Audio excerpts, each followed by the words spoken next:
What's up mga ka-YT? Welcome back to my YouTube channel. Ito guys, na napapakita ko po muna sa inyo yung ating pong tutorial. So makikita nyo guys, ito po yung app na pag-uusapan natin ngayon. So makikita nyo po, isa po itong application na kung saan ay napakarami po mga series and latest series, movies, Hollywood, Chinese, K-drama. At makikita nyo po yung pinaka-latest po nila ngayon ay yung, ayan po, study group. Meron din po sila yung The First Pros. Meron din po yung last 2024 po yung Lovely Runner. So napakarami po dito mga Hollywood din, anime, upcoming series po, Chinese, meron din po. But anyway po, yung mga gusto mo nga po lang gumamit nitong application na to, makikita nyo po yung tutorial video po natin yung tutorial video po natin nasa description box po. Doon po natin ilalagay para makapag-create po kayo ng account.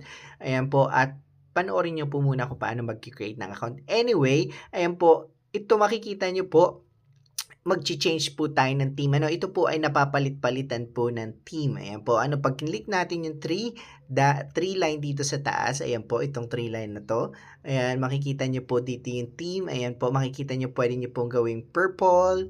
Ayan po, makikita nyo, nag-change po siya. Pwede natin gawing red. Ayan po, ayan, pwede rin. And of course, explore natin siya. So, napakaraming series dito. Nasa all po tayo, TV series. Andiyan po yung study group, First Pros, ang mutya ng section. Meron din po dito Tagalog.